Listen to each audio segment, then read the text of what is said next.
Hey folks, the DCU by James Gunn is totally hitting hard. Recently, there's been a ton of new info and theories about the Superman movie, The Lantern Show, and there was even a leak showing Jason Momoa as Lobo on the Supergirl movie set. Plus, there's an actress who's been super popular in fan casts for Wonder Woman. Are we about to see Wonder Woman in the DCU? There's so much going on, so I decided to vlog all these updates for you. Let's dive in and get you all caught up. Stick with me on this one. Alright, starting with the Superman movie, there were some announcements for collectibles and toys revealed on Superman Day. You can check all that out through the card on your screen right now. They revealed the name of the hero group that'll be in the movie. In this Superman toy featuring a kaiju, the description says the hero group consisting of Green Lantern Guy Gardner, Hawkwoman, and Mr. Terrific is called the Justice Gang. This matches up with a recent leak about the movie's story, and trust me, I've got a video coming soon breaking down that leak for you. Basically, this leak mentions that the group will be called Justice Gang, and that's never been mentioned in any previous leaks before. So, it seems likely this is going to be the real deal for their name. Honestly, I don't think it's a great name. I feel like Justice Lords would have been way cooler, not just because of the reference to the Justice Lords from the Justice League animated series, but because this group ties back to Lord Tech, which is Maxwell Lord's company. This name feels like something Guy Gardner would come up with, not a fan. But, we still don't know if they'll actually say that name in the movie. They might call the group that, but who knows, they might not even mention it in the film at all. So, there's that possibility.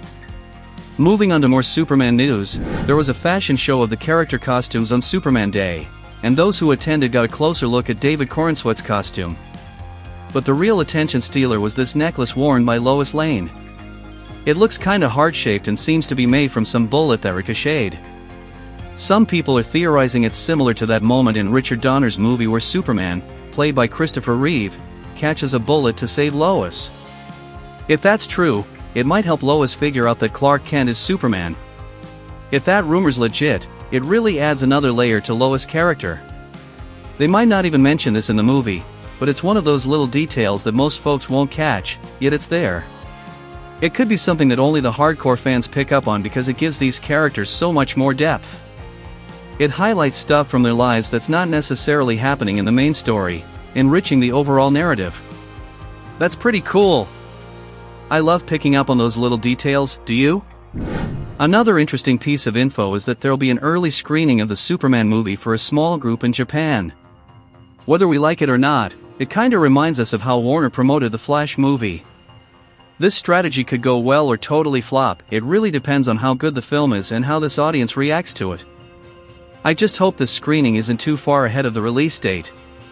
Remember the Flash situation? They had test screenings way before the debut, and leaks about the plot were popping up like crazy. I really hope they time it closer to the actual launch, so we avoid all those spoilers. If they do too many early screenings, it's gonna be impossible to keep a lid on things. Warner needs to handle this carefully, so fingers crossed everything goes smoothly regarding the detail. Also, the advance ticket sales have kicked off in Japan, and the tickets are collectible cards featuring the movie's poster. I think those tickets are awesome, and I would totally want something like that. Still talking about the Superman movie, there was a lot of pressure on Warner to make James Gunn's film a box office hit, but that pressure has eased a bit. The Minecraft and Sinners movies are doing well and racking up solid numbers at the box office. Sinners has already pulled in almost 100 million, while Minecraft has crossed the 700 million mark globally, big win for Warner Brothers. That takes off some of the pressure for Superman to be a blockbuster, but it doesn't mean there's no pressure at all. We're still talking about a hero movie launching a new DC universe, so Superman still carries a huge responsibility.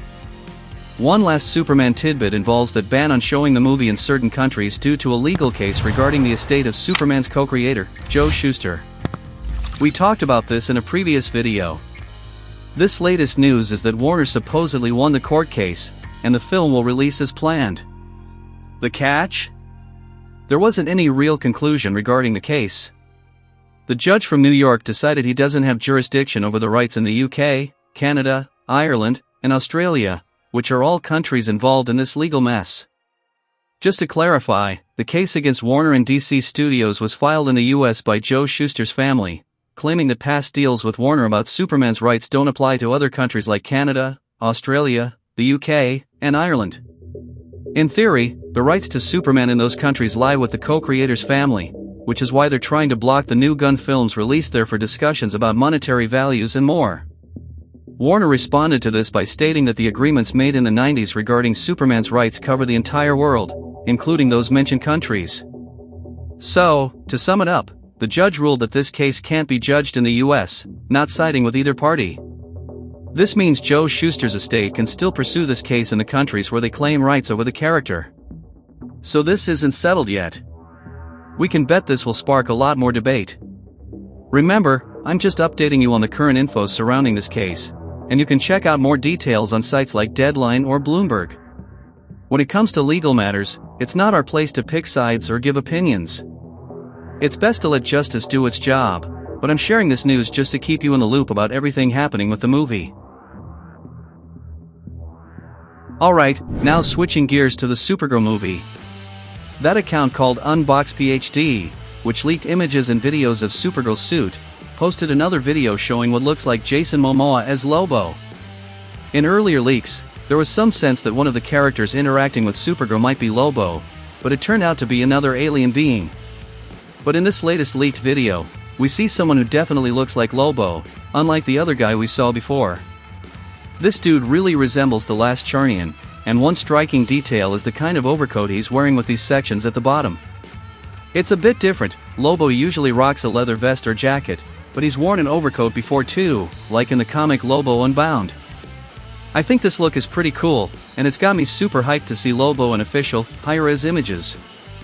No trailer or official promotional material for the Supergirl movie has dropped yet, but if there's one thing we know from these leaks, it's that the costumes look on point.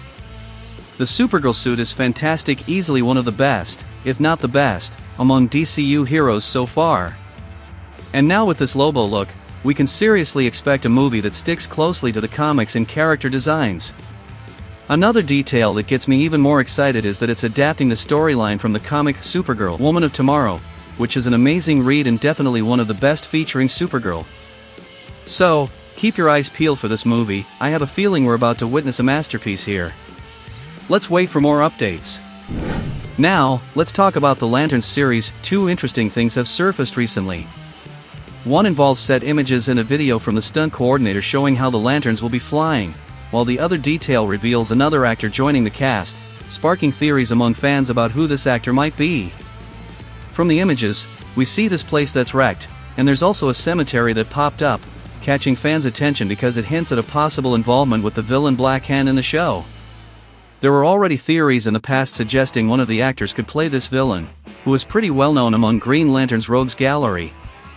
So, beyond the officially confirmed villain, Sinestro, there's a chance we might see more bad guys pop up, which could be awesome. The show is set to be very grounded, but we're also seeing more details that bring out the fantastical side of the Lanterns, which could be a good thing because fans often fear that when the words real and grounded are thrown around, the show might not do justice to the Green Lanterns as they are in the comics. But there's definitely a chance for surprises here. Now, talking about that video with the stunt coordinator showing off the Lanterns flying scenes, I was seriously impressed with what I saw. Totally got me way more hyped than the official photo they released a few months back. It really nails those signature poses of the Lanterns, and it's another sign we're gonna get some awesome fantastical elements in the mix. Guys, I couldn't show that flight scene video here because apparently Warner took down the videos from the accounts that were posting the footage from the set. So, this part's gonna just have to be a description of what went down in that leaked video. Another big hit for people is the announcement from Deadline that actor Paul Ben-Victor is joining the Lanterns series to play Antan, an extraterrestrial devoted to exposing the truth and getting revenge on those who wronged his people. He's driven by a deep, unyielding hatred for the law and is determined to serve justice on his own terms. What got fans buzzing is that this description lines up pretty well with the character Atrocitus, or Red Lantern. Atrocitus is the leader and founder of the Red Lantern Corps. Wielding a red power ring fueled by rage, he vowed vengeance against the Guardians of the Universe for the massacre of his family in Sector 666. This is huge for any Green Lantern fan. The concern, in my opinion, was that the producers really emphasized the grounded aspect for the show, but the Green Lantern stories are filled with fantastical elements and sci-fi.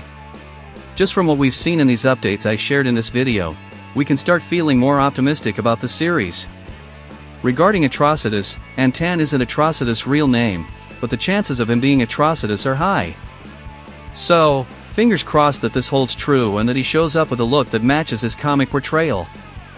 He isn't a typical human, he's more like a Kilowog-style alien, and the description definitely specifies he's an extraterrestrial, not some human in disguise. So, let's hope this really is Atrocitus making his debut in Lanterns. Now onto Wonder Woman. There's still no actress confirmed for the role in the DCU, but lots of fans want Adria Arjona, who recently starred in Andor, to play Princess Diana. Recently, a reporter from CinemaBlend asked if James Gunn following her on social media means DC Studios wants her as Wonder Woman. In her response, Adria, who has expressed interest in the role, said she has no idea about the filmmaker's plans for the superheroine. But she did mention she's super grateful to the DC Studios head, since he cast her in her first studio film called Mortal Day, released back in 2016. That movie is a horror flick that Gunn wrote and produced, with Peter Safran co-producing, who, by the way, is now the head of DC Studios too. In the interview, Adria said, "He gave me my first movie, my first studio film. So I owe him a lot. I love James Gunn." You can see she's interested, but she's not pushing for the studio to pick her as Wonder Woman. Just to keep in mind, Adria is dating Jason Momoa, who played Aquaman in the old DCEU but is now Lobo in the DCU. Of course, being Jason Momoa's girlfriend and knowing James Gunn and Peter Safran doesn't guarantee her the role of Wonder Woman, but who knows? She could end up auditioning for it. Honestly, I think she'd make a great Wonder Woman. But now I want to hear your thoughts. Do you agree with the fan cast of Adria Arjona as Wonder Woman? What do you think of the updates about Superman and Lanterns? What do you think of Jason Momoa's look as Lobo? Comment down below, and don't forget to give this video a thumbs up, subscribe to the channel, and turn on those notifications. The DCU is coming in hot, and we'll cover all the updates and bring everything to you, so don't miss out. Also, consider supporting our work through the thanks button next to the like and subscribe buttons. That way, you help us invest even more in the channel and bring you tons more videos about news, comics, movies, series, animations, everything about our beloved superheroes. Thank you so much for your support. The video on your screen right now is a suggestion for you to check out. You can catch up on everything that went down on Superman Day, and to stay totally updated on the DCU, just click that playlist next to it. Thanks for hanging out with us, see you next time.